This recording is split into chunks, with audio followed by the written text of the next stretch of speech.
آسمان و زمین کی ہر چیز اللہ ہی کی ملکیت ہے، تمہارے دلوں میں جو کچھ ہے اسے تم ظاہر کرو یا چھپاؤ، اللہ تعالیٰ اس کا حساب تم سے لے گا، پھر جسے چاہے بخشے اور جسے چاہے سزا دے، اور اللہ ہر چیز پر قادر ہے۔ رسول ایمان لائے اس چیز پر جو اس کی طرف اللہ تعالیٰ کی جانب سے اتری، اور مومن بھی ایمان لائے، یہ سب اللہ تعالیٰ اور اس کے فرشتوں پر اور اس کی کتابوں پر اور اس کے رسولوں پر ایمان لائے، اور کہا اس کے رسولوں میں سے ہم کسی میں بھی تفریق نہیں کرتے۔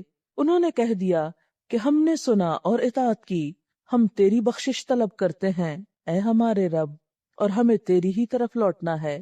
اللہ تعالیٰ کسی جان کو اس کی طاقت سے زیادہ تکلیف نہیں دیتا، جو نیکی وہ کرے وہ اس کے لیے ہے، اور جو برائی وہ کرے وہ اسی پر ہے۔ اے ہمارے رب، اگر ہم بھول گئے ہوں یا خطا کی ہو تو ہمیں نہ پکڑنا۔ اے ہمارے رب، ہم پر وہ بوجھ نہ ڈال جو ہم سے پہلے لوگوں پر ڈالا تھا۔ اے ہمارے رب، ہم پر وہ بوجھ نہ ڈال جس کی طاقت ہم میں نہ ہو، اور ہم سے درگزر فرما اور ہمیں بخش دے اور ہم پر رحم کر، تو ہی ہمارا مولا ہے، ہمیں کافر قوم پر غلبہ عطا فرما۔ آمین۔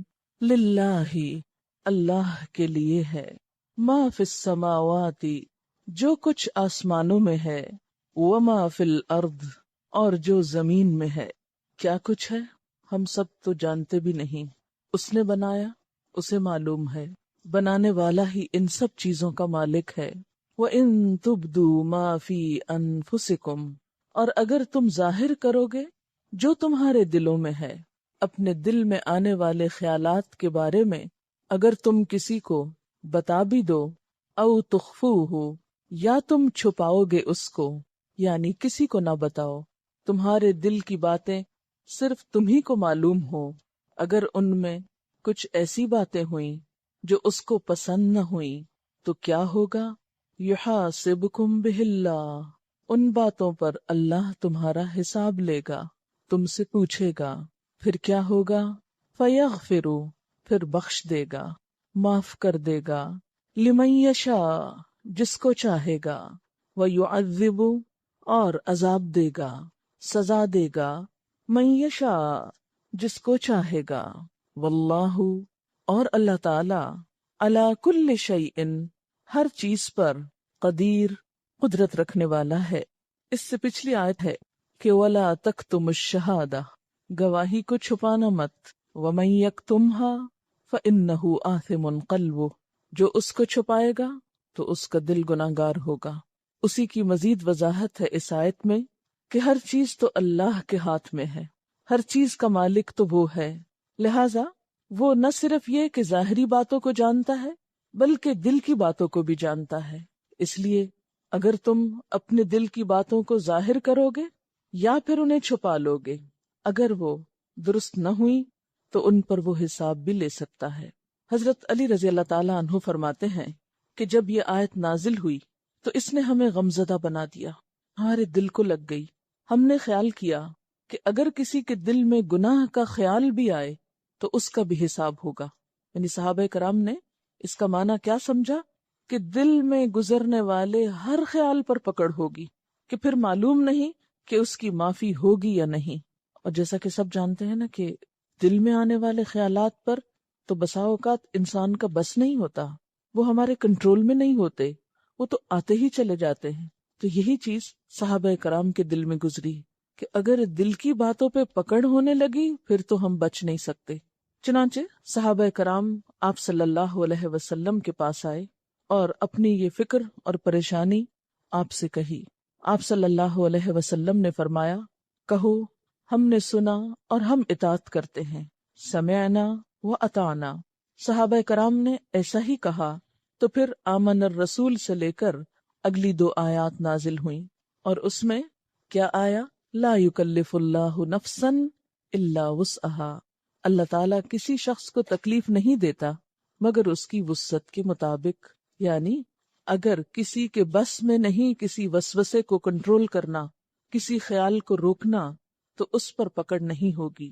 بنیادی طور پر اگر ہم غور کریں تو ہمارے سامنے یہ بات آتی ہے کہ ہمارے دل میں آنے والے خیالات 2 طرح کے ہوتے ہیں۔ ایک غیر اختیاری، جن پر ہمارا کچھ بس اختیار نہیں ہوتا، کیونکہ دماغ ایک ایسی چیز ہے یا دل ایسی چیز ہے جو ہر وقت کام کرتی، سوتے میں بھی اور جاگتے میں بھی کچھ نہ کچھ خیالات کا تانا بانا ہر وقت لگا ہی رہتا ہے۔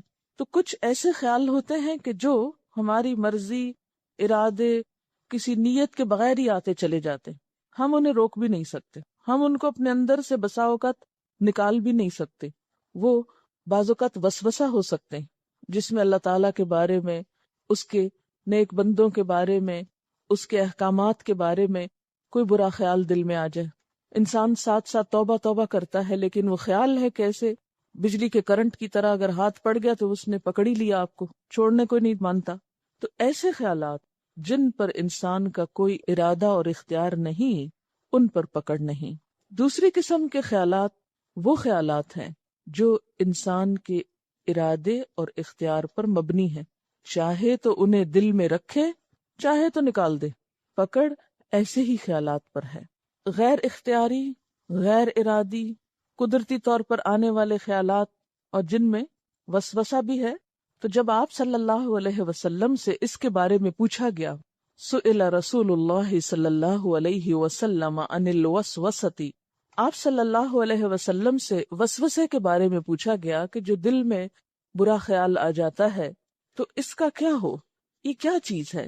کیونکہ صحابہ میں سے بعض نے یہ بھی کہا تھا کہ ہمارے دل میں بعض اوقات اتنا برا خیال آ جاتا ہے کہ ہمارا جی چاہتا ہے کہ ہم جل کے کوئلہ ہو جائیں، لیکن وہ خیال نہ ہم کو آئے، مگر پھر بھی ہمارا بس ہی نہیں چلتا اس پر، ہمارے نہ چاہنے کے باوجود وہ آتا چلا جاتا ہے۔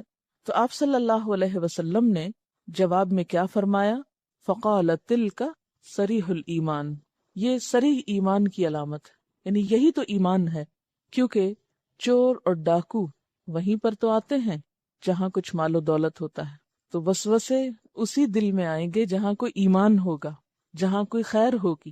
تو ایمان بھی ایک بہت بڑی دولت ہے نا، اس لیے جہاں ایمان ہوگا، جہاں نیکی کا شوق ہوگا، جہاں کوئی خیر اور بھلائی کی چیز ہوگی، شیطان وہیں آئے گا اور آ کے دل کو برا کرے گا، نہیں نہیں چھوڑو چھوڑو، یہ تم کیا کر رہے ہو۔ مثلاً آپ کا دل چاہ رہا ہے آپ کوئی اچھا کام کریں، لیکن شیطان کو کب پسند ہے کہ آپ کوئی اچھا کام کریں؟ تو وہ آپ کو آ کر اس اچھے کام کے بارے میں کوئی شک ڈال دے گا، کوئی فائدہ نہیں اس کا، وہ فلاں نے کیا تھا، اس کو بڑا نقصان ہوا تھا، تو نتیجہ کیا ہوگا؟ آپ وہیں بیٹھ جائیں گے۔ اسی لیے قل اعوذ برب الناس میں کیا پناہ مانگی گئی ہے؟ من شر الوسواس الخناس، وسوسہ ڈالنے والے کے شر سے اللہ تو مجھ کو بچا، جو پلٹ پلٹ کے دل میں خیال ڈالتا ہے۔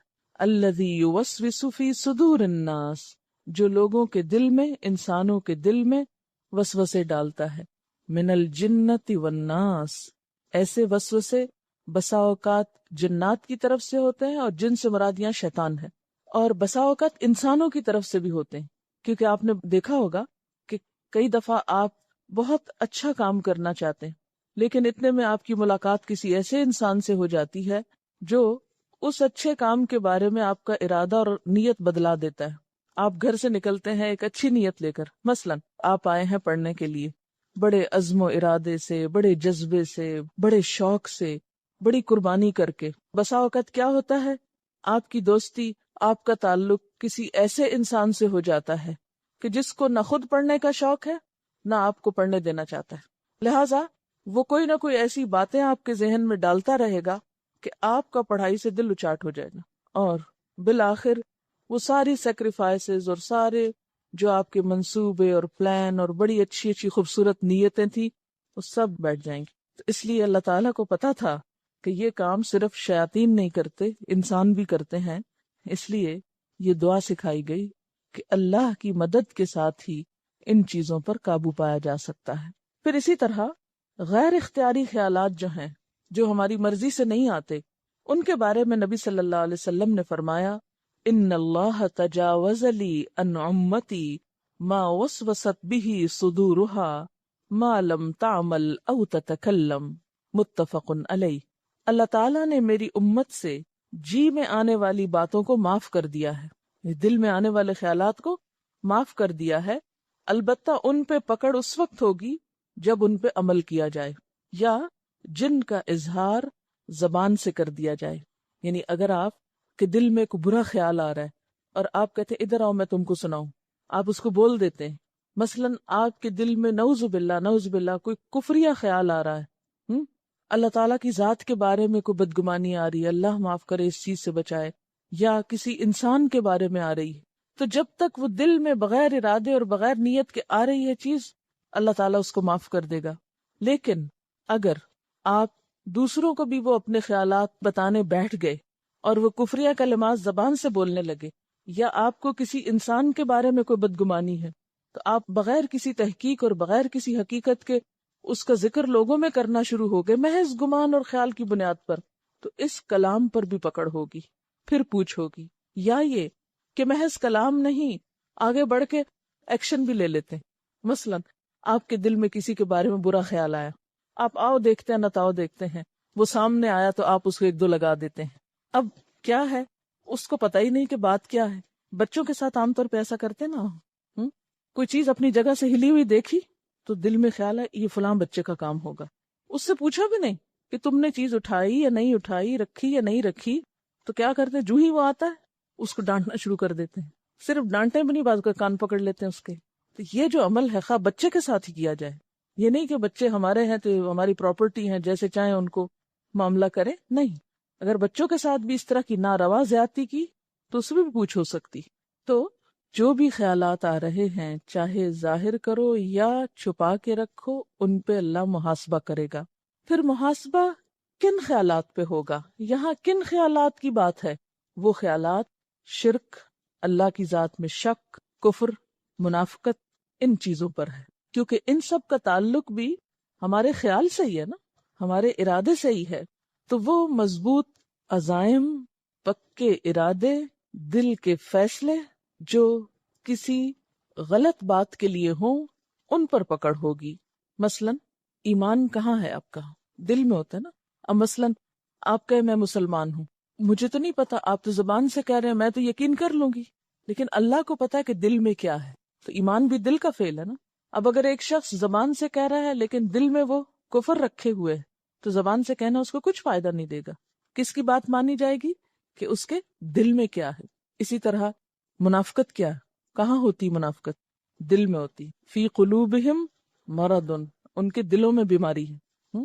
اسی طرح آپ دیکھتے ہیں کہ اخلاق کی کچھ باتیں ایسی ہیں جن کا تعلق انسان کے دل سے ہوتا ہے. مثلا صبر، تواضع، عاجزی، انکساری، قناعت، سخاوت، یہ سب کچھ کیا ہے؟ دل میں ہوتا ہے نا. اسی لیے حدیث میں آتا ہے کہ جب انسان کسی اچھے کام کی نیت کر لیتا ہے، ابھی وہ کام کیا نہیں اس نے، تو نیت پر بھی ثواب لکھ لیا جاتا ہے، وہیں سے مارکنگ شروع ہو جاتی.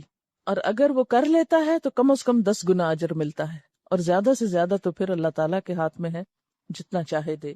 اچھا، اسی طرح آپ دیکھیں کہ بعض گناہ جن پر پکڑ ہوگی اور وہ دل کے گناہ ہیں، مثلا حسد، آپ کسی سے جیلس ہوتے ہیں. اسی طرح تکبر، کہاں ہوتا ہے تکبر؟ اس کا مقام کہاں ہے؟ دل میں ہے نا. آپ اپنے آپ کو بڑی شے سمجھتے. پھر اسی طرح بغض کہاں ہوتا ہے؟ دکھائیں؟ نہیں دکھا سکتے، اس لیے کہ دل میں ہی ہوتا ہے، اگر کسی سے ہو، اللہ نہ کرے. پھر دنیا کی محبت کہاں ہوتی؟ دل میں ہوتی. حرص، لالچ، یہ سب چیزیں کہاں ہوتی؟ دل میں. اس لیے جس دل میں یہ سب کچھ بھرا ہوا ہو، اس دل کے خیالات پر بھی پکڑ ہو سکتی ہے. پھر اللہ کے ہاتھ میں ہے کیا؟ فَيَغْفِرُ لِمَن يَشَاءُ، جسے چاہے معاف کر دے. ان چیزوں کے باوجود بھی جسے چاہے معاف کر دے. اور وَيُعَذِّبُ مَن يَشَاءُ، جسے چاہے عذاب دے دے. اس کا کیا مطلب ہے؟ اس کا مطلب ہے پھر تو انسان کو کچھ بھی نہیں کرنا چاہیے، یا پھر جو دل میں آئے کرنا چاہیے، کیونکہ پتہ نہیں کس کو معاف کر دے اور کس کو وہ چھوڑ دے. نہیں، اس کا مطلب یہ ہے کہ اس سے اللہ تعالی کا مکمل اقتدار اور مکمل مالک ہونا ہمارے سامنے آتا ہے، کہ ہر چیز کا مالک وہ ہے. کیسے؟ جیسے آیت کے شروع میں آتا نا، للہ ما فی السماوات وما فی الارض، اسی کے لیے ہے جو آسمانوں اور جو زمین میں ہے. تو جب ہر چیز اس کی ہے تو اس سے کیا پتہ چلتا ہے؟ اسی کی مزید وضاحت آگے ہوئی. فَيَغْفِرُ لِمَن يَشَاءُ وَيُعَذِّبُ مَن يَشَاءُ، جب ہر چیز اس کی ہے، ہر چیز پہ اس کا اختیار اور اقتدار ہے، تو پھر جس کو چاہے معاف کر دے، جس کو چاہے سزا دے. یعنی اس سے پتہ چلتا ہے کہ فیصلے اللہ کی مشیت پر ہوں گے، فیصلے اللہ کی مشیت پر ہوں گے، کسی اور کو ان میں دخل نہ ہوگا، کوئی اور اس میں انٹرفیئر نہیں کر سکے گا، ہوگا وہی جو وہ چاہے گا۔ لیکن اس کا یہ مطلب نہیں کہ اس کی مشیت کے لیے کوئی قاعدہ یا ضابطہ نہیں، وہ نعوذ باللہ اندھا دھند فیصلہ نہیں کرے گا۔ ہر شخص جو ڈیزرو کرے گا اس کے مطابق ہی وہ اس کے ساتھ معاملہ کرے گا، اس سے تو کسی ظلم کا تصور بھی نہیں کیا جا سکتا۔ جیسے آتا نا وما انا بظلام للعبید، ما انا نہیں ہوں میں بظلام ظلم کرنے والا، للعبید بندوں کے لیے۔ ایک اور جگہ پر آتا ہے لا یسأل عما یفعل وہم یسألون، وہ نہیں پوچھا جا سکتا، کون؟ اللہ تعالیٰ، کس کے بارے میں؟ جو وہ کرتا ہے، وہم یسألون، اور سب لوگ سوال کیے جائیں گے۔ انسانوں سے تو پوچھا جائے گا لیکن اللہ تعالیٰ سے کوئی نہیں پوچھ سکتا۔ پھر آپ دیکھیے کہ پیچھے جو آیت الکرسی گزری ہے اس میں بھی کیا ہے؟ انہی صفات کا ذکر ہے۔ آیت الکرسی کیا ہے؟ دراصل اللہ تعالیٰ کا ایک تعارف ہے، اس کے علم، اس کی ملکیت، اس کی قدرت، انہی چیزوں کا ذکر ہے نا۔ تو اس آیت میں بھی آپ دیکھیں کیا ہے، للہ میں ملکیت ہے، پھر یغفر لمن یشاء میں اس کی قدرت ہے، اور پھر واللہ علی کل شیء قدیر، اور اللہ تعالیٰ ہر چیز پر قدرت رکھنے والا ہے۔ اور ان تبدوا ما فی انفسکم او تخفوہ، اس میں کیا ہے؟ اس کے علم کا اظہار ہے۔ تو آیت الکرسی میں بھی اس کی یہی صفات بیان کی گئی ہیں۔ اس کے بعد سورۃ البقرہ کی آخری 2 آیات جن کی بہت فضیلت آتی ہے احادیث میں، نبی صلی اللہ علیہ وسلم کو معراج کی رات جو 3 چیزیں ملی ان میں سے ایک سورۃ بقرہ کی یہ آخری 2 آیات بھی تھی۔ نبی صلی اللہ علیہ وسلم جب آسمانوں پر تشریف لے گئے تھے معراج کے موقع پر، تو اس وقت یہ 2 آیتیں بھی آپ کو دی گئی تھیں۔ یہ صحیح مسلم کی روایت ہے۔ اسی طرح ایک اور روایت میں آتا ہے کہ اس سورت کی آخری آیات آپ صلی اللہ علیہ وسلم کو ایک خاص خزانے سے عطا کی گئیں۔ کہاں سے عطا کی گئیں؟ ایک خزانے سے جو عرش الہی کے نیچے ہے، اور یہ آیات آپ کے سوا کسی اور نبی کو نہیں دی گئیں۔ پھر یہ کہ ان آیات کے آخر میں حضرت معاذ رضی اللہ تعالی عنہ آمین کہا کرتے تھے، اور ظاہر ہے کہ انہوں نے یہ عمل نبی صلی اللہ علیہ وسلم سے دیکھا ہوگا۔ نبی صلی اللہ علیہ وسلم نے ان آیات کے بارے میں یہ بھی فرمایا ہے کہ جو شخص سورۃ بقرہ کی آخری 2 آیتیں رات کو پڑھ لیتا ہے اس کو یہ کافی ہو جاتی ہیں، یعنی اس کی حفاظت کے لیے، اس کے اس پڑھنے کی بدولت اللہ تعالیٰ اس کی حفاظت فرماتے ہیں۔ چلیے اب یہ آیتیں پڑھتے ہیں۔ آمن الرسول بما انزل الیہ من ربہ والمؤمنون کل آمن باللہ وملائکتہ وکتبہ ورسلہ لا نفرق بین احد من رسلہ وقالوا سمعنا واطعنا غفرانک ربنا والیک المصیر۔ رسول اس چیز پر ایمان لائے جو آپ کی طرف، آپ کے رب کی طرف سے نازل کی گئی، اور سارے مومن، کلن سارے کے سارے، آمن باللہ وملائکتہ وکتبہ ورسلہ اللہ پر ایمان لائے اور اس کے فرشتوں پر اور اس کی کتابوں پر اور اس کے رسولوں پر، اور انہوں نے کیا کہا؟ لا نفرق بین احد من رسلی، ہم اس کے رسولوں میں سے کسی ایک کے درمیان فرق نہیں کرتے۔ اور ایمان لا کر کیا کہا؟ وقالوا سمعنا واطعنا، بولے ہم نے سن لیا اور ہم نے اطاعت کی، ہم بات مانیں گے۔ غفرانک، تیری بخشش چاہیے، یعنی پچھلی زندگی میں ہم سے جو غلطیاں، جو خطائیں ہو چکی، اللہ تو ہم کو معاف کر دے۔ ربنا، اے ہمارے رب، وإلیک المصیر، اور تیری طرف لوٹنا ہے، واپسی تو تیری ہی طرف ہے، مر کے تو تیرے ہی پاس آنا ہے۔ کچھ یاد کیجئے سورت کا بالکل ابتدائی حصہ، الف لام میم ذالک الکتاب لا ریب فیہ ھدی للمتقین، اور اس کی شرط کیا ہے؟ الذین یؤمنون بالغیب، وہ لوگ جو غیب پر ایمان لاتے ہیں۔ وہاں اس کتاب سے ہدایت پانے کے لیے پہلی خصوصیت جو بتائی گئی تھی وہ ایمان بالغیب تھا، اور اسی کی تفصیل سورت کے آخر میں۔ وہاں اشارہ تھا، یہاں ڈیٹیل ہے کہ ایمان بالغیب کیا ہوتا ہے، کس ایمان بالغیب کی بات ہے۔ اس میں کیا کیا چیزیں شامل ہیں. وہاں آپ کو ایک بات بار بار یاد دلائی گئی تھی کہ متقی وسیع النظر ہوتا ہے، وسیع القلب ہوتا ہے، اس کے اندر کوئی تعصب نہیں ہوتا، اس کے اندر تنگ دلی نہیں ہوتی، لہذا وہ صرف ظاہر نظر آنے والی چیزوں کو ہی نہیں مانتا بلکہ غیب پر بھی ایمان رکھتا ہے. دیکھیں نا، جو تنگ دل ہوگا وہ تو صرف 2 اور 2 4 کو مانے گا، اس کے سامنے 2 اور 2 5 نہیں ہو سکتے، وہ ریجڈ ہوگا. لیکن مومن وسیع نظر ہوتا ہے، اس کی نظر میں بصیرت ہوتی، وہ صرف ظاہر میں نہیں دیکھتا، پردے کے پیچھے بھی دیکھ سکتا ہے، اور یہ دیکھنا ایمان کا دیکھنا ہے. اور یہاں سورت کے اختتام پر کیا بتا دیا گیا کہ پیغمبر صلی اللہ علیہ وسلم اور آپ کے ساتھیوں نے ایمان لا کر یہ واضح کر دیا کہ ہم یہ سب کچھ مانتے ہیں. اور خاص طور پر شروع میں کہا گیا تھا یؤمنون بالغیب، بیچ میں بہت سے احکامات دیے، آخر میں پھر اس کی تکرار کے بعد کہا سمعنا و اطعنا، ہم نے اس صورت میں آنے والے تمام احکامات سن لیے. ہم تو مانتے بھی نہیں کہ ہم نے سنا ہے. اور صحابہ کرام کو حضور صلی اللہ علیہ وسلم نے جب پریشانی ہوئی کہ ہماری پکڑ ہو جائے گی تو اس وقت کہا کہ آپ کو سمعنا و اطعنا، انہوں نے فوراً ہی کہہ دیا. لیکن ہم سن کے بھی سنتے نہیں، مشکل یہ ہے. سمعنا، ہم نے سن لیا جو کچھ اللہ پاک نے ان 286 آیات میں ہم کو بتایا اس سورت البقرہ میں، سب کچھ سن لیا ہم نے. اب ہم کریں گے کیا؟ یہود کی طرح یا ایمان والوں کی طرح؟ یہود نے کیا کہا تھا؟ سمعنا و عصینا، ہم نے سن لیا، ماننا کوئی نہیں. ہم نے ذرا دل ٹٹولے اپنے، کیا سوچتے ہیں ان سب باتوں کے بارے میں جو آپ سن چکے؟ اقسام بر بہت سی سن چکے. ہم نے سن لیا، اب ہمیں کیا کرنا ہے؟ اطعنا، ہم اب اطاعت کریں گے، اب ہمیں عمل کرنا ہے.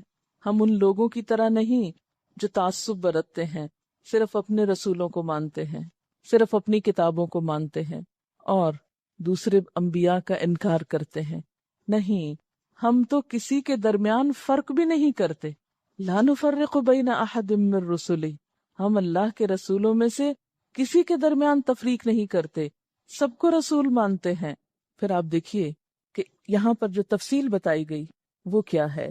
آمن الرسول، کتنا خوبصورت آغاز ہے نا، کہ بتانے والا سب سے پہلے خود ایمان لا رہا ہے.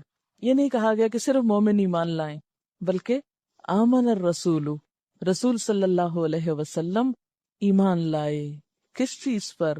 اس پر بما انزل الیہ، جو آپ کی طرف نازل کی گئی. سورۃ البقرہ کے شروع میں والذین یؤمنون بما انزل الیک، الیک سے مراد کیا تھا؟ آپ صلی اللہ علیہ وسلم. تو یہاں پر بھی کیا ہے کہ پیغمبر خود ایمان لائے جو آپ کی طرف آپ کے رب نے اتارا تھا. آمن الرسول بما انزل الیہ من ربہ، کیونکہ جب تک بتانے والا خود پوری طرح کنونس نہ ہو، خود ایمان نہ رکھتا ہو، خود اس کا شرح صدر نہ ہو، خود اس بات کی تصدیق نہ کرتا ہو جو وہ دوسروں کو بتا رہا ہے، تو اس کے بتانے میں بھی وہ کنونسنگ پار نہیں ہوتی، تاثیر نہیں ہوتی. تو قول اور فعل کا تضاد جو ہے یہ بہت ناپسندیدہ چیز ہے اللہ تعالیٰ کے نزدیک، کہ انسان کہے کچھ کرے کچھ. یا دوسروں کے لیے تو جیسے یہود کے بارے میں آیا اتأمرون الناس بالبر وتنسون انفسکم، ان کے علماء یہی کر رہے تھے نا. لیکن نبی صلی اللہ علیہ وسلم کی خوبی کیا بتائی گئی کہ جو آپ کی طرف اتارا گیا اس کو پہلے آپ نے خود مانا. آمن الرسول بما انزل الیہ من ربہ والمؤمنون، اور سارے مومن وہ بھی ایمان لے آئے. کلن، سارے کے سارے، آمنا ایمان لائے. کس چیز پر؟ باللہ، سب سے پہلے اللہ پر. اب یہ ایمان کی تفصیل ہے، اس کو کیا بولتے ہیں؟ ایمان مفصل. کلن آمن باللہ، سب ایمان لائے اللہ پر، وملائکتہ، اور اس کے فرشتوں پر، وکتبہ، اور اس کی کتابوں پر، ورسلہ، اور اس کے رسولوں پر. یہاں 4 چیزوں کا ذکر کیا گیا، 2 چیزیں یہاں ذکر نہیں کی گئیں. ایک تو آخرت کی بات اور ایک تقدیر کی بات. جب ہم ایمان مفصل پڑھتے ہیں تو کیا کرتے ہیں؟ آمنت باللہ و ملائکتہ و کتبہ و رسلہ والیوم الآخر والقدر خیرہ و شرہ من اللہ تعالی والبعث بعد الموت، یوں بولتے ہیں. تو والقدر خیرہ و شرہ من اللہ تعالی، کہ اچھی بری تقدیر، انسان کو ملنے والی بھلائی برائی سب اللہ کی طرف سے ہوتی ہے. والبعث بعد الموت، اور موت کے بعد دوبارہ جی اٹھنے پر بھی میں ایمان لاتا ہوں. ان دو کا تعلق بھی ایمان بالغیب ہی سے ہے. لیکن یہاں خاص طور پر جن چیزوں کا ذکر کیا گیا اس کا تعلق ہدایت سے ہے، ان میں ایک لنک ہے. آپ دیکھیے ہمارے پاس ہدایت کیسے پہنچی؟ اللہ تعالی کی طرف سے آئی، آمن باللہ. کس کے ذریعے آئی؟ و ملائکتہ. کیا لے کر آئے؟ و کتبہ. کس پر لائے؟ و رسلہ. ٹھیک ہے. تو اگر یہاں یہ بھی ذکر کیا جاتا والقدر خیرہ و شرہ والبعث بعد الموت، تو آپ دیکھتے کلام کا حسن ختم ہو جاتا. اس کی یہاں ضرورت نہیں تھی، کیونکہ یہاں موقع نہیں ہے اس کا. اللہ تعالیٰ نے کوئی بات نہ زائد کی ہے اور نہ کوئی اہم بات چھوڑی ہے. ہر چیز کی ایک حکمت ہے. یہ الگ بات ہے کہ ہم اپنے چھوٹے دماغ ہونے کی وجہ سے وہ نہ سمجھ سکیں. تو کوئی شخص بھی عمل کر نہیں سکتا، کسی کا بھی عمل بدل نہیں سکتا جب تک اس کے ایمان کے اجزاء پورے نہیں ہوتے. مثلا ان میں سے اگر کوئی شخص کسی ایک چیز کا بھی انکار کر دے، یا ان چیزوں میں سے کسی ایک چیز کے کسی حصے کا بھی انکار کر دے، تو بات بگڑ جائے گی. مثلا اللہ تعالیٰ پر ایمان تو ہے، فرشتوں پر بھی ہے، لیکن کہ میں جبریل سے عداوت رکھتا ہوں. جیسے پیچھے آپ نے پڑھا من کان عدوا لجبریل، یہود کہتے تھے ہماری جبریل سے دشمنی، تو کام خراب ہو جائے گا، ایمان میں رکھنا ہو جائے گا، سوراخ ہو جائے گا. اسی طرح وکتبہ، اگر کوئی کہے میں سب کتابوں کو مانتا ہوں سوائے قرآن پاک کے، تو معاملہ بگڑ جائے گا. ورسلہ، اگر کوئی شخص سب رسولوں کو مانے لیکن حضور صلی اللہ علیہ وسلم کو نہ مانے تو ایمان مکمل نہیں ہوتا. اسی لیے ہم دیکھتے ہیں کہ بہت سے لوگ ایسے ہیں یہود و نصارہ میں سے جو اللہ کو مانتے ہیں، فرشتوں کو مانتے ہیں، کتابوں کو مانتے ہیں، رسولوں کو مانتے ہیں، لیکن ایک رسول اور ایک کتاب کو نہیں مانتے، جس کی وجہ سے وہ ہدایت سے بہت دور ہیں. وہ اس عظیم ترین خزانے سے فائدہ اٹھانے سے محروم رہ گئے. حالانکہ یہ کتاب جو ہمارے پاس ہدایت کے لیے آئی، ذالک الکتاب لا ریب فیہ ھدی للمتقین، یہ ان تمام کتابوں کا لیٹسٹ اور کمپلیٹ ایڈیشن تھا. کیونکہ پچھلی کتابوں کے تو صرف ترجمے باقی ہیں، اصل تو باقی ہی نہیں. تو اللہ تعالیٰ کی طرف سے آنے والا پیغام جو مختلف طریقوں سے انہوں نے ڈسٹارٹ کر دیا، ضائع کر دیا، بدل دیا، ان سب کا ایک مکمل ترین ورژن اس کتاب کی شکل میں آیا. اب اگر کوئی شخص ادھوری چیزوں کو لے کر بیٹھا ہوا ہے اور مکمل چیز کو نہیں لے رہا تو وہ اپنا ہی نقصان کر رہا ہے. اسی لیے وہ لوگ ہدایت سے دور رہے، وہ اس خزانے سے دور رہے. لیکن اہل ایمان نے کیا کیا؟ لا نفرق بین احد من رسلی، ہم اس کے رسولوں میں سے کسی کے درمیان فرق نہیں کرتے. والذین یؤمنون بما انزل الیک وما انزل من قبلک، وہ لوگ جو ایمان لاتے ہیں ساتھ اس کے جو آپ کی طرف اتارا گیا اور جو آپ سے پہلے اتارا گیا. وسیع النظر، وسیع القلب، وسیع ذہن کے مالک، کھلے دل کے لوگ جن کو ماننے میں کچھ بھی مشکل نہیں. اچھا، رسولوں میں فرق کیسے ہوتا ہے؟ مثلا کسی کو اللہ کا رسول مانا جائے اور کسی کو مانا ہی نہ جائے، ایک تو یہ طریقہ ہوتا ہے. دوسرا یہ کہ ان کے درجہ نبوت میں فرق کیا جائے، کیونکہ نبی ہونے میں تو سب برابر ہیں. لیکن یہ جو بات ہے کہ بعض پر فضیلت رکھتے ہیں، تو اس میں اور اس بات میں کنٹرڈکشن نہیں، کیونکہ فضیلت اللہ تعالیٰ نے دی ہے. ان کے اعمال اور ادوار کے اعتبار سے ان میں فضیلت تو ہے، لیکن ایمان لانے کے اعتبار سے کسی میں بھی کوئی فرق نہیں. کیونکہ پیچھے آپ پڑھ چکے نا، تلک الرسل فضلنا بعضهم علی بعض. اور پھر بین احدن، احد تو ہوتا ہے ایک، تو بین احدن کیا ہو گیا؟ بین کا کیا مطلب ہوتا ہے؟ درمیان. تو درمیان تو دو چیزوں کے ہوتا ہے، ایک کا کیا مطلب ہوا؟ بات یہ ہے کہ احد کا لفظ سنگولر بھی ہے پلورل بھی، اس کی جمع نہیں ہوتی. اگر جمع یوز کرنا تو احد ہی یوز کرنا پڑے گا. یہ زبان کا ایک چھوٹا سا اسلوب ہے. میں اگر یہ کہوں بین احدن، ایک کے درمیان، تو ایک کا درمیان کون سا ہے کوئی؟ سو اس کو سامنے رکھ کے دیکھیں نا، بین احدن، ایک کے درمیان. اچھا پھر ایک کا جمع کیوں نہیں؟ اس لیے کہ ایکوں تو نہیں ہوتا نا. لیکن اگر جمع بھی یوز کرنا ہو تو اس کے لیے بھی احد، عربی میں یہ گنجائش ہے کہ احد کے اندر جمع بھی ہے، یعنی سارے پیغمبروں میں سے کسی ایک کو بھی الگ نہیں کرتے، کیونکہ وہ ایک اصل میں نبی صلی اللہ علیہ وسلم ہیں جن کو یہ لوگ الگ کر دیتے ہیں. لیکن اہل ایمان الگ نہیں کرتے، وہ ان کو بھی مانتے ہیں. وقالو، اور ماننے کے بعد کیا طرز عمل ہوتا ہے؟ سمعنا، ہم نے سن لیا، ذالک الکتاب، سن لی، اور اب ہم کیا کریں گے؟ وَأَطَعْنَا، ہم اطاعت کریں گے. لیکن اطاعت اتنا آسان کام نہیں ہے. چلتے وقت انسان پھسلتا ضرور ہے، آپ جتنا مرضی نیت اور ارادہ رکھیں، لیکن جو بھی چلے گا وہ گرے گا ضرور. یا تو آپ بیٹھے رہیں، لیکن یہ تو ممکن نہیں. جب آپ نے قرآن پڑھ لیا تو چین سے تھوڑی بیٹھ سکتے ہیں کہ بیٹھ سکتے ہیں. اگر کوئی واقعی سچے دل سے، کھلی آنکھوں سے، بغیر تعصب کے اس کتاب کو پڑھتا ہے تو پھر وہ بیٹھ نہیں سکتا، وہ ڈل اور نل ہو کے نہیں زندگی گزار سکتا، وہ بے مقصد اور بے معنی زندگی نہیں گزار سکتا، وہ ادھر ادھر مارا مارا نہیں پھر سکتا، وہ اپنے آپ کو ضائع نہیں کر سکتا، وہ کچھ نہ کچھ ضرور کرتا ہے. قرآن تو دلوں کی زندگی ہے، اور جب زندگی آتی ہے کسی میں تو ایک موومنٹ آتی ہے نا، ایک حرکت پیدا ہوتی. قرآن تو دلوں کو روشن کرتا ہے، جب روشنی آتی ہے تو آپ کی آنکھیں کھل جاتی، پھر آپ اٹھنے کی کرتے ہیں، کچھ کرنے کی کرتے ہیں، اور جب آپ کرنے کے لیے چلتے ہیں تو گر پڑتے ہیں، پھسل جاتے ہیں، پھر آپ پریشان ہوتے ہیں. اب کیا کر، اب تو اتنے گناہ ہو گئے، کوئی فائدہ نہیں.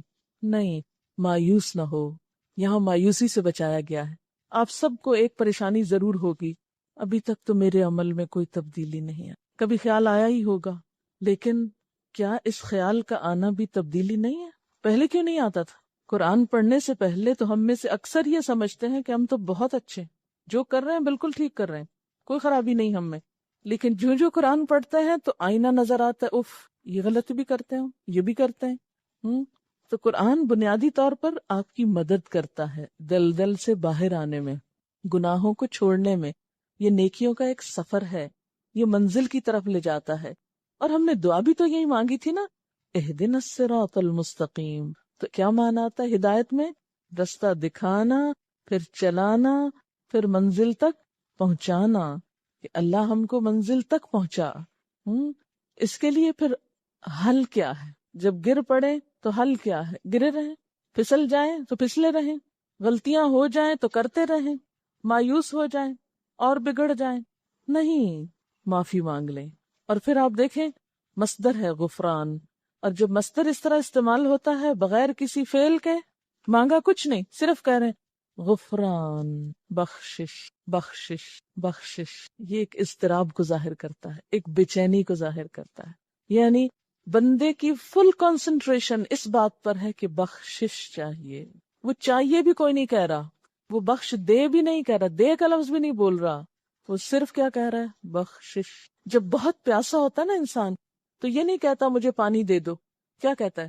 پانی پانی.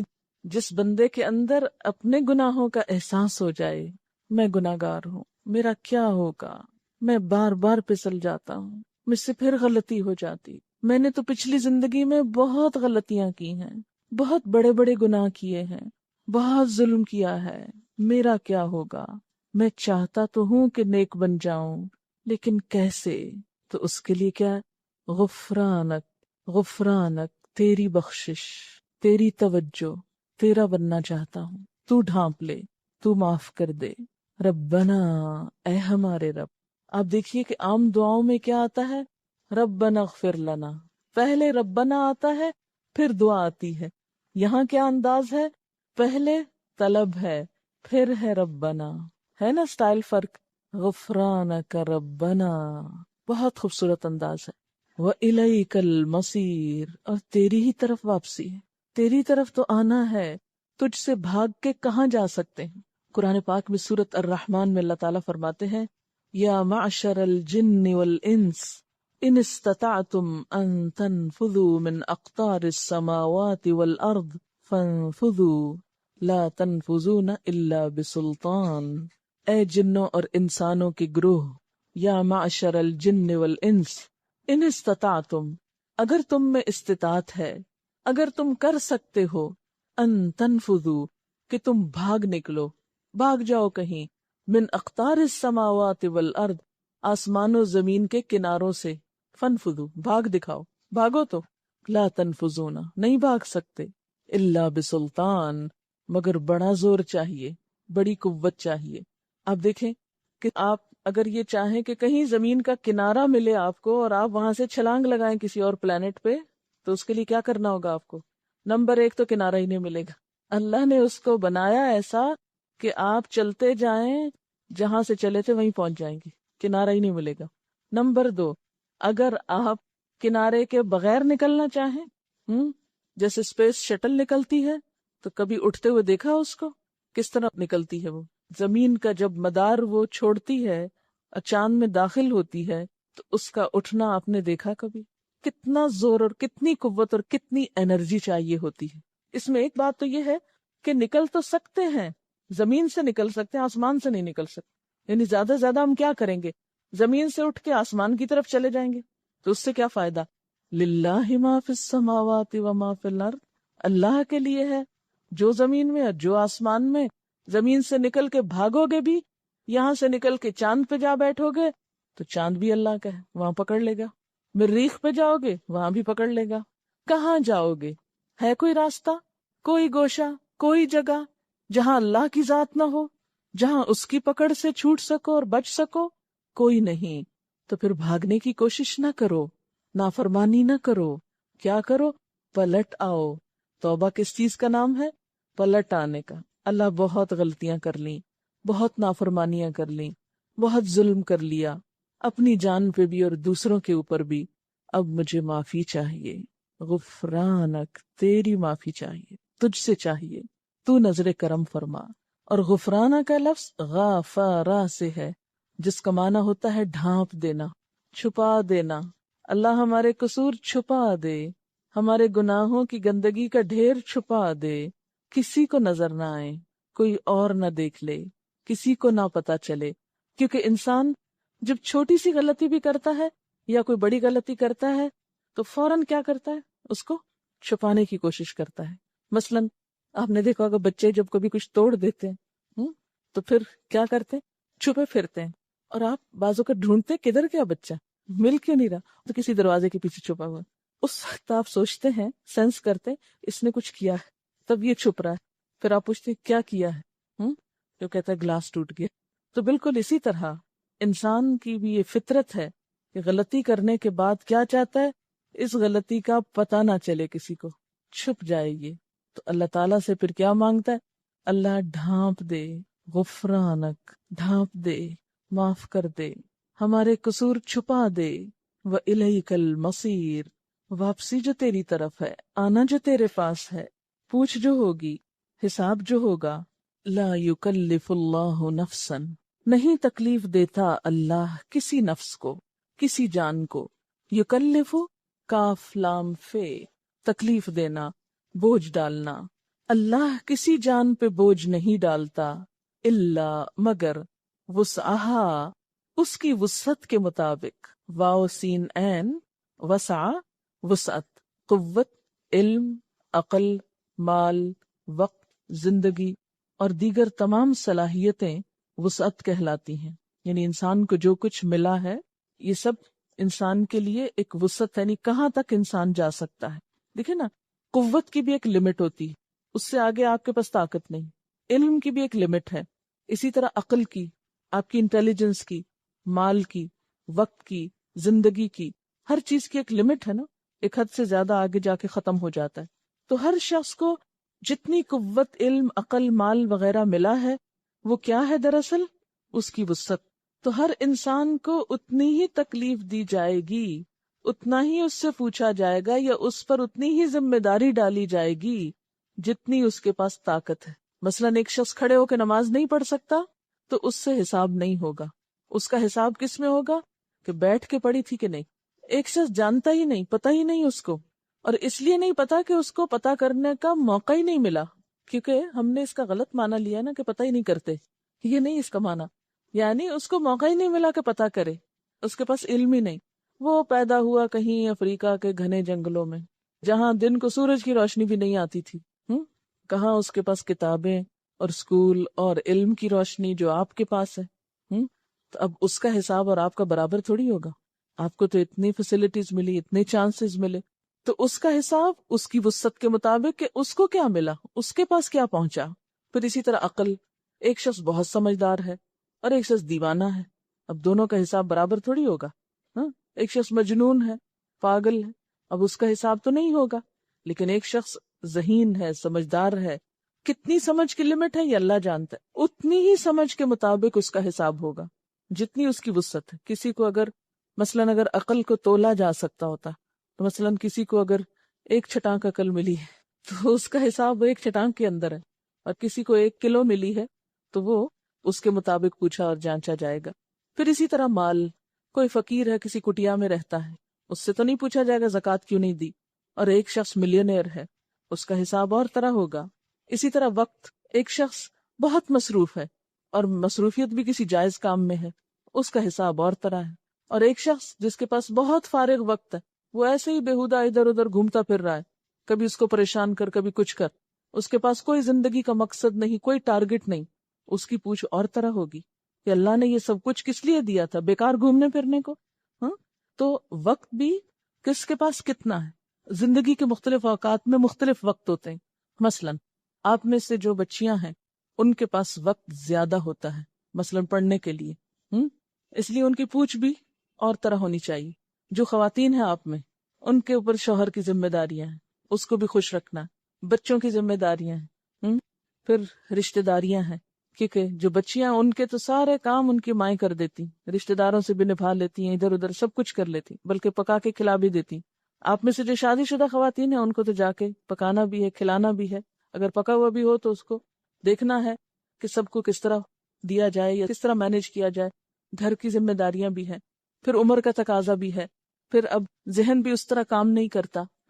تو کتنا فرق ہے دونوں میں. اب دونوں کے ساتھ ایک جیسا معاملہ تو نہیں ہو سکتا. تو ہر انسان کے ساتھ وہی معاملہ ہوگا جس کی اس میں استطاعت ہے. پھر اسی طرح زندگی جو ہے یہ ہر ایک شخص کو مختلف ملی. کوئی 13 سال کی عمر میں فوت ہو جاتا ہے، کوئی ایک پیدا ہوتے ہی فوت ہو جاتا ہے، کوئی 100 سال کی زندگی پاتا ہے. تو اب جو بچپن میں ہی فوت ہو گیا اس کا حساب کیا ہوگا؟ اس کا تو حساب نہیں ہوتا، کیونکہ جب تک ایک بچہ بالغ نہیں ہوتا اس کا حساب نہیں ہے. تو جن کو لمبی عمر ملی تو انہوں نے اپنے لیے نیکیاں بھی زیادہ اکٹھی کی، اور اگر خدا نہ خواستہ غلط کام کیے تو گناہ بھی بہت اکٹھے کیے. تو لا یکلف اللہ نفسا الا وسعها، اللہ تکلیف نہیں دیتا کسی نفس کو، کسی جان کو، مگر اس کی وسعت کے مطابق. وسعت کس کس چیز میں؟ قوت میں، علم میں، عقل میں، مال میں، وقت میں، زندگی میں، صحت میں، وغیرہ وغیرہ. صحت کا لفظ میں نے اس لیے اضافہ کر دیا کہ بعض لوگ بہت اچھی ہیلتھ کے مالک ہوتے، بہت ایکٹیو ہوتے، بہت قوت رکھتے، ان کا حساب اور طرح. کچھ لوگوں کی صحت بہت خراب ہوتی، ہر وقت بیمار رہتے ہیں، کسی نہ کسی مشکل میں گرفتار رہتے ہیں. اب اگر ان کی نماز میں کچھ آگے پیچھے تاخیر ہو گئی، کئی لوگ سلیپنگ پلز لے کے سوتے ہیں، اس کے بغیر سو ہی نہیں سکتے، اب وہ اگر صبح نہیں اٹھ پاتے تو اس کا یہ مطلب تو نہیں کہ نماز معاف ہے ان کی، لیکن یہ ہے کہ ان کو اگر ہوش ہی نہیں تو ان کا معاملہ اور ہے. اور ایک شخص صحت مند ہے، وقت پہ سویا ہے، اور صرف کسل مندی کی وجہ سے نہیں اٹھ رہا صبح، تو اس کا معاملہ کچھ اور ہے. تو اللہ تعالیٰ جب انسانوں کے درمیان فیصلہ کرے گا تو صرف یہ نہیں دیکھا جائے گا کہ کون کیا لے کر آیا، یہ بھی دیکھا جائے گا کون کن حالات میں کیا لے کر آیا، کون کن حالات میں کیا لے کر آیا، کس کو میں نے دیا کیا تھا اور اس میں اس نے کیا کیا، اس کا استعمال کیا ہوا. لہا ما کسبت، اس کے لیے ہے جو اس نے کمایا. کسب کس کو کہتے ہیں؟ کاف سین بے، کسبہ کا مطلب ہوتا ہے ہاتھ کی کمائی. یعنی کوئی شخص اپنے ہاتھ سے جو کماتا ہے اس کا فائدہ اسی کو جاتا ہے. یعنی اگر کوئی شخص اپنے لیے کوئی اچھے کام کرتا ہے تو اس کا فائدہ وہ خود پائے گا، لیکن شرط کیا ہے؟ وہ کام اس نے خود کیا ہو. اس سے یہ بات پتہ چلتی کہ جس چیز میں انسان کی نیت اور کوشش شامل نہیں ہوتی اس کو اجر بھی نہیں ملتا، اس کا اسے کوئی فائدہ نہیں ہوتا. محض تمنائیں اور آرزویں، اچھا یہ ہو جائے وہ ہو جائے، اس سے کوئی فائدہ نہیں جب تک آپ کچھ کرنے کی نیت نہ کریں، اور پھر صرف نیت کر کے ہی نہ بیٹھے رہیں، اٹھ کر کچھ کرنے کی کوشش نہ کریں۔ یہ الگ بات ہے کہ کوشش کے باوجود ہوا نہیں تو آپ کو نیت کا ثواب مل جائے گا۔ اچھا، پھر آپ سوچ رہے ہوں گے شاید کہ صدقہ جاریہ پھر کیا ہوا؟ وہ انسان خود تو نہیں کر رہا ہوتا، بعد میں آنے والے لوگ کر رہے ہوتے ہیں۔ کیا کیا ہوتا ہے صدقہ جاریہ؟ انسان کی اولاد، انسان کا مال، انسان کا علم، یہ تین چیزیں انسان کے لیے صدقہ جاریہ بنتی۔ اب آپ مجھے بتائیے کہ یہ صدقہ جاریہ کیسے بن گئی؟ اولاد کام کر رہی ہے، ثواب ماں باپ کو جا رہا ہے۔ ابھی تو میں نے کہا تھا جب تک نیت اور ارادہ شامل نہ ہو اور کوشش شامل نہ ہو، اور جیسے کہا گیا لہا ما کسبت، تو فائدہ کچھ نہیں۔ اولاد انہی والدین کے لیے صدقہ جاریہ ہوتی ہے جو اس کی اچھی تربیت کرتے ہیں، جو کوشش کرتے ہیں کہ ہمارے بچے دین پر ہوں۔ مال اسی شخص کے لیے صدقہ جاریہ بنتا ہے جس کے لیے انسان نے کوشش کی ہو، محنت سے حلال کمائی کا کمایا ہو اور پھر اسے نیکی کے کام میں لگایا ہو۔ کیونکہ پیچھے آپ پڑھ چکے نا کہ اللہ تعالیٰ صدقہ قبول نہیں کرتے جب تک کہ وہ حلال کمائی سے نہ ہو، حرام کا صدقہ نہیں قبول ہوتا۔ لہٰذا اگر کوئی شخص اپنے ہاتھ کی کمائی سے یا اپنی ملکیت کے مال سے، بعض مال آپ خود نہیں کماتے، مثلاً شوہر نے آپ کو حق مہر دیا، تب آپ نے کمایا تو نہیں، لیکن یہ کہ آپ کی ملکیت ہے یہ، یا ماں باپ سے کچھ وراثت میں مل گیا، تو چونکہ ماں باپ پر آپ کا کچھ حق ہوتا ہے تو وہ مال آپ کو اس رشتے کے عوض یا خون کے تعلق کے عوض مل گیا، لیکن آپ خود مالک ہیں اس کے، اس مال کو آپ نے کسی اچھے کام میں لگایا، وہ آپ کے لیے صدقہ جاریہ ہوگا۔ اسی طرح علم، تو علم میں بھی تو ارادہ اور کوشش ہے نا، آپ نے اچھی نیت سے علم حاصل کیا، اس لیے نہیں کیا کہ ہم دوسروں پہ چڑھائی کر سکیں اور دوسروں کو ہرا سکیں اور دوسروں کو جواب دے سکیں اور دوسروں کو بتا سکیں کہ دیکھو ہم کتنے قابل ہیں، اس لیے نہیں، بلکہ اللہ کی رضا کے لیے، سیدھا رستہ پانے کے لیے۔ تو جو شخص اچھی نیت سے اچھے کام کرتا ہے، علم حاصل کرتا ہے، پھر اس کو سکھاتا ہے، تو اس کی کوشش ہو گئی نا، بیچ میں تھوڑی کی تو تھوڑی، زیادہ کی تو زیادہ، جتنی اس نے ایفرٹ کی اور جتنا اس نے اس بات کا ارادہ کیا کہ زیادہ سے زیادہ لوگوں کو مجھ سے فائدہ پہنچ جائے، چاہے وہ سامنے بیٹھ کے فائدہ پہنچائے یا کسی بیک سپورٹ کے ذریعے، اب وہ کیا ہے، جو اس کی کوشش تھی اس کا صلہ اسی کو ملے گا۔ مثلاً کہ میں ایک کوشش کر رہی ہوں کیونکہ میں بولتی نظر آ رہی ہوں آپ کو، لیکن اس بولنے میں ہو سکتا ہے کسی اور کا ہاتھ ہو، مجھے کوئی چیز کسی نے لکھ کر دی ہو، کوئی چیز کسی نے بتائی ہو، آخر مجھے بھی تو کسی نے سکھائی نا، تبھی میں آگے بول رہی ہوں۔ تو اس میں جتنی میرے پیچھے کوششیں ہیں، جنہوں نے مجھ کو سکھایا، جنہوں نے مجھے سپورٹ کیا، جنہوں نے مجھے فیسیلیٹیٹ کیا، وہ اگرچہ سٹیج پر نہیں بیٹھے ہوئے، لیکن اس کوشش میں ان کا بھی ہاتھ، ارادہ اور نیت شامل ہے، اور اس کے ذریعے وہ آگے جا رہا ہے۔ اب بول میں رہی ہوں، لیکن میرے بولنے میں ان کے لیے بھی صدقہ جاری ہے، کیونکہ ان کی بھی کوشش بیچ میں ہے۔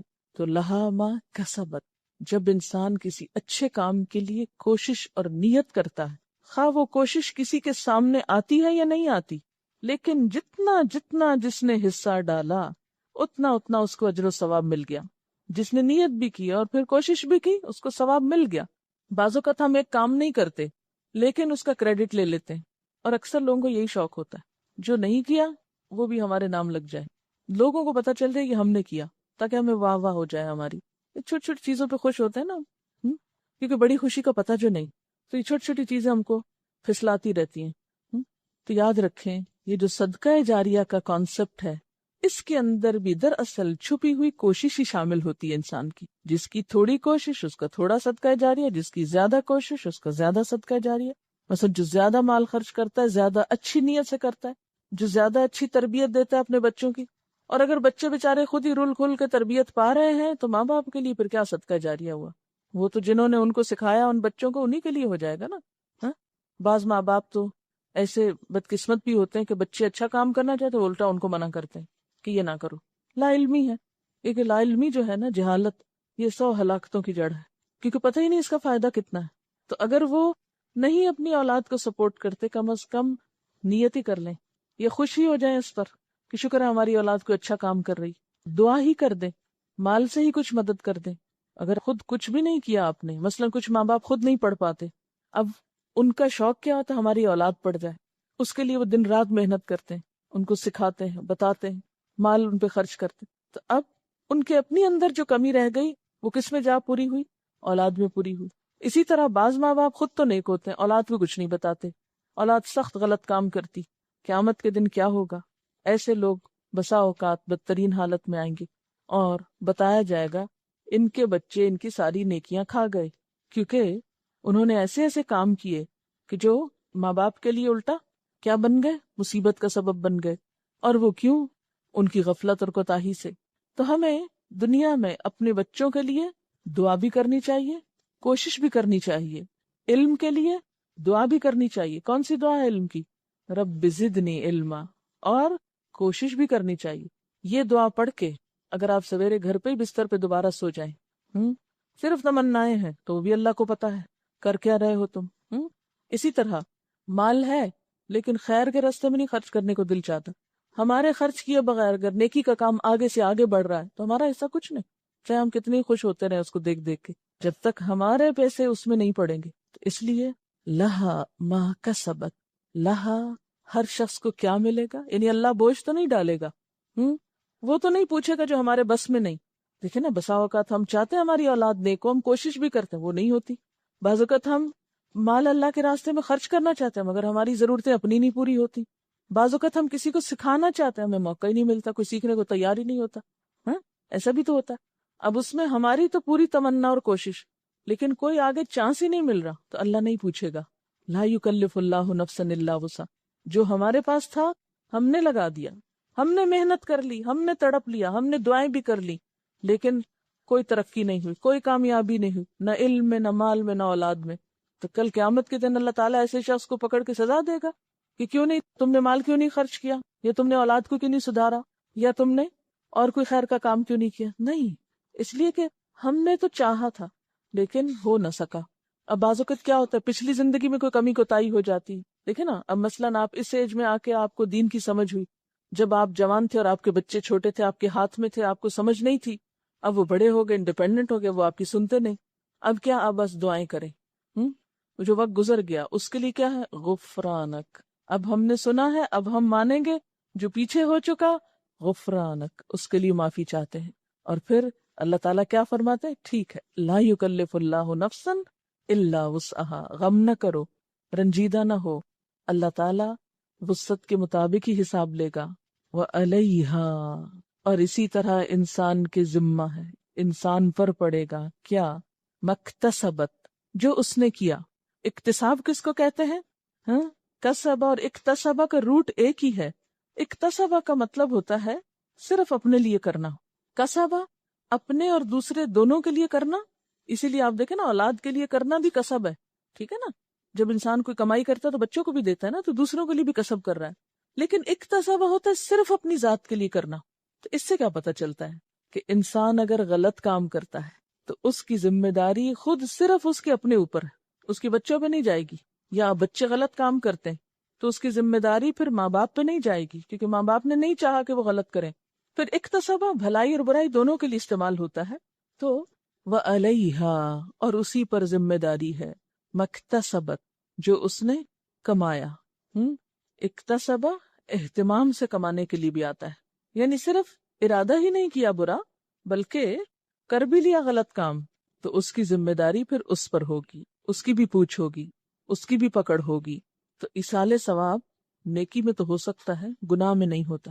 اب مثلاً ہم یہ نہیں کر سکتے کہ یا اللہ یہ جو میری غلطیاں ہیں یہ میرے بچوں میں بانٹ دینا، ایسے نہیں ہوگا۔ مال تو ہم دے سکتے ہیں ان کو، نیکی کی تربیت دے سکتے ہیں، ہاں اگر غلط باتوں کی تربیت دیں گے جان بوجھ کے، اس کی پھر پوچھ ہوگی۔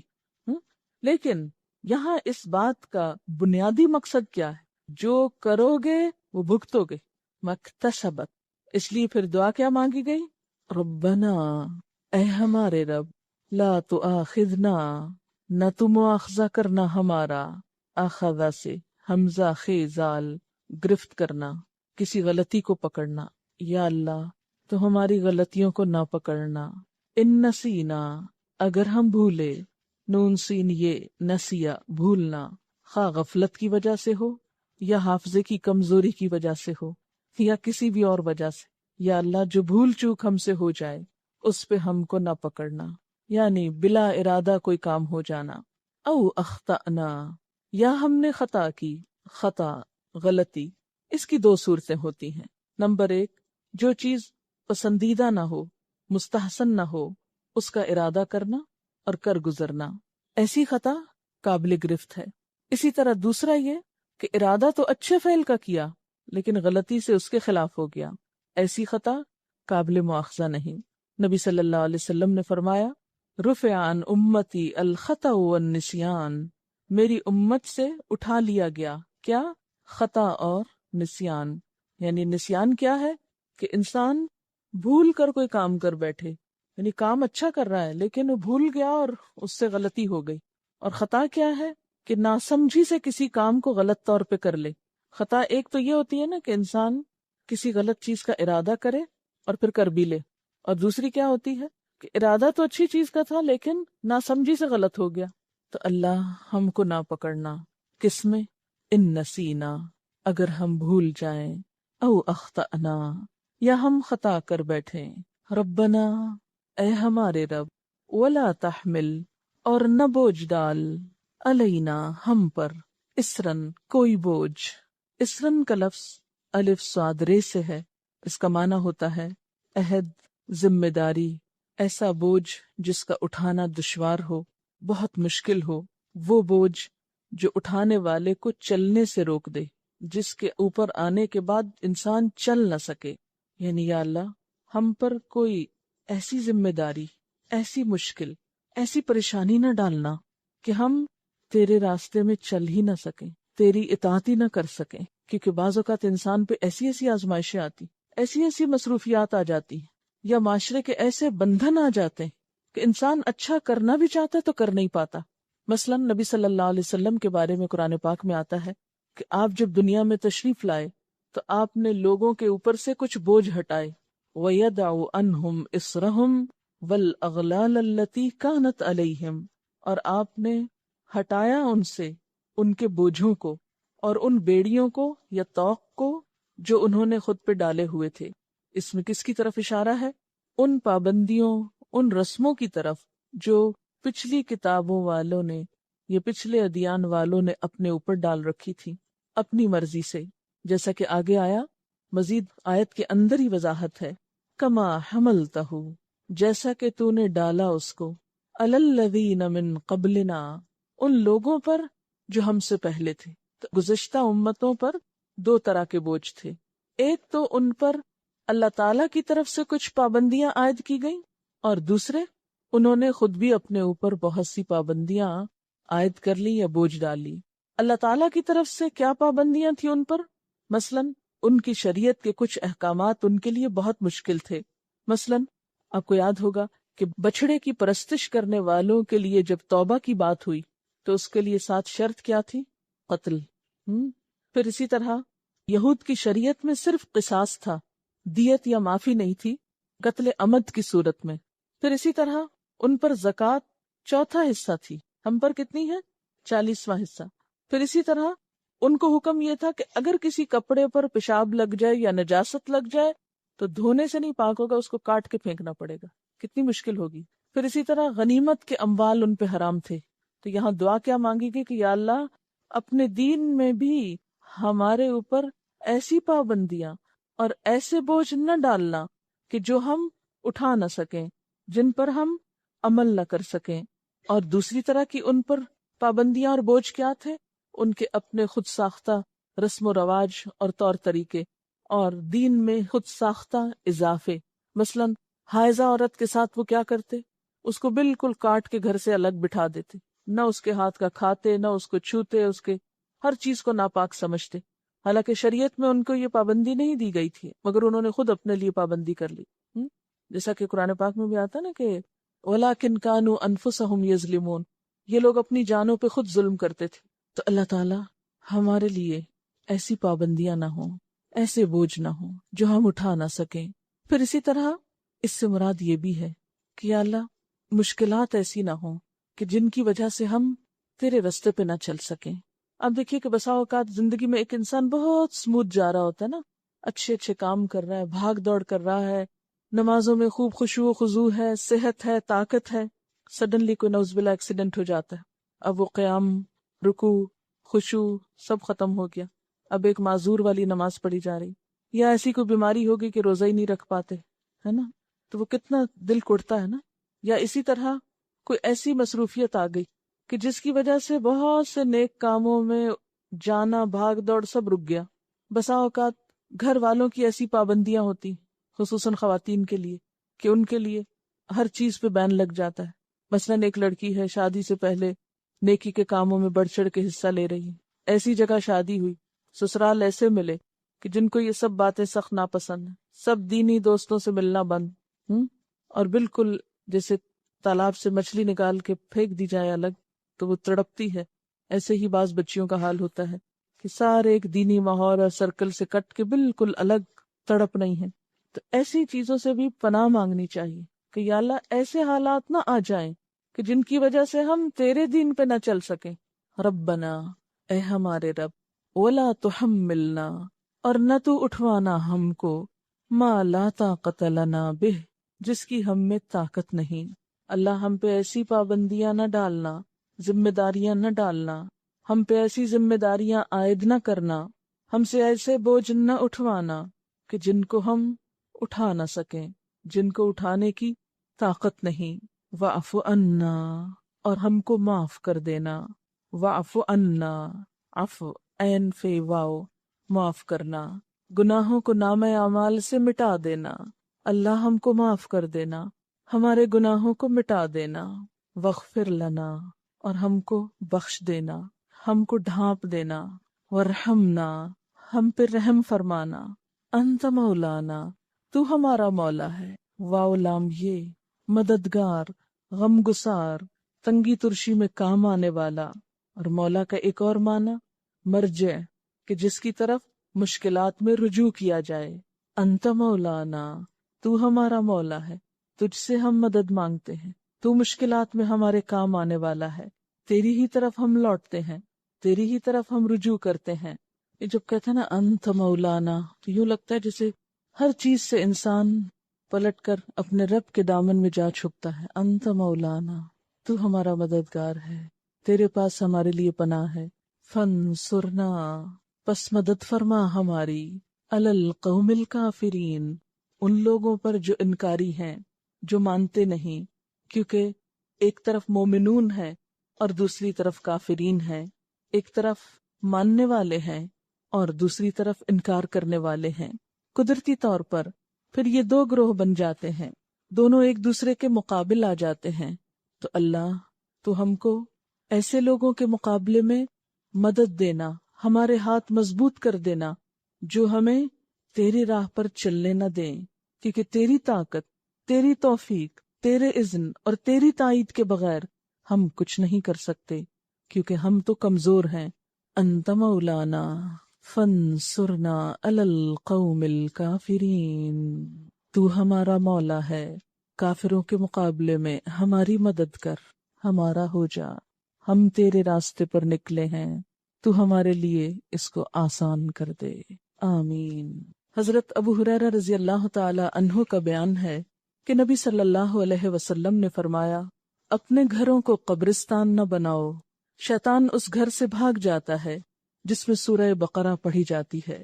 حضرت ابو امامہ رضی اللہ تعالی عنہ بیان کرتے ہیں کہ نبی صلی اللہ علیہ وسلم نے فرمایا، قرآن مجید پڑھا کرو، کیونکہ وہ قیامت کے دن اپنے پڑھنے والوں کے لیے سفارشی بن کے آئے گا. دو چمکتی ہوئی روشن صورتیں البقرہ اور آل عمران پڑھا کرو، کیونکہ یہ دونوں صورتیں قیامت کے روز اس طرح سے آئیں گی جیسے کہ وہ چھتریاں ہیں، امبریلا کی طرح، یا سایہ کرنے والے بادل ہیں، یا پرندوں کے دو جھنڈ ہیں جو پر پھیلائے ہوئے ہوں. وہ اپنے پڑھنے والوں کی طرف سے حجت پیش کرنے والی ہوں گی، ان کی طرف سے جھگڑا کریں گی. سورت البقرہ پڑھا کرو، کیونکہ اس کا اختیار کرنا برکت ہے، اس کا چھوڑ دینا حسرت ہے، اور باطل پرست اس کو برداشت نہیں کر سکتے. حضرت نواس بن سمان بیان کرتے ہیں کہ میں نے نبی صلی اللہ علیہ وسلم کو یہ فرماتے سنا ہے، قیامت کے روز قرآن مجید اور وہ لوگ جو اس کے مطابق عمل کیا کرتے تھے وہ لائے جائیں گے، اور ان کے آگے آگے سورہ بقرہ اور آل عمران ہوں گی، اس طرح گویا کہ وہ دو بادل ہیں یا ابر سیاہ ہیں جن کے اندر چمک اور روشنی ہے، یا وہ پرندوں کے جھنڈ ہیں جو اپنے پر پھیلائے ہوئے ہیں، یہ دونوں صورتیں اپنے پڑھنے والوں کے لیے حجت پیش کرتی ہوئی آئیں گی کہ اللہ تعالیٰ ان کو سزا نہ دے۔ یہ صحیح مسلم کی روایت تھی۔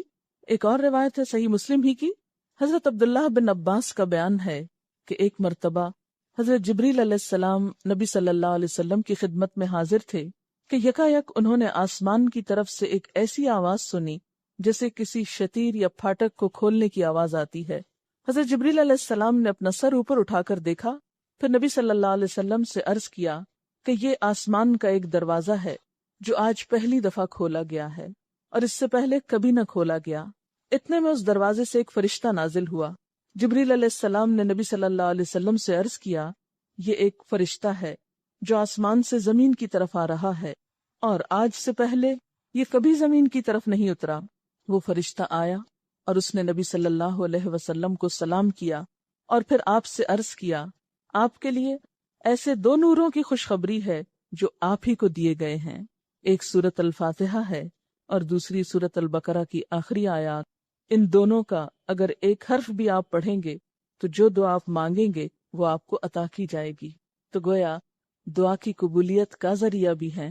پھر اسی طرح ایک اور روایت میں آتا ہے کہ نبی صلی اللہ علیہ وسلم نے اس کے بارے میں یہ فرمایا کہ ان کو سیکھو اور اپنی عورتوں اور بچوں کو بھی سکھاؤ، یعنی صرف خود ہی پڑھ کے نہ رہ جاؤ، گھر جا کے اپنے بچوں کو بھی سکھاؤ، جن کو نہیں آتی ان کو بھی بتاؤ۔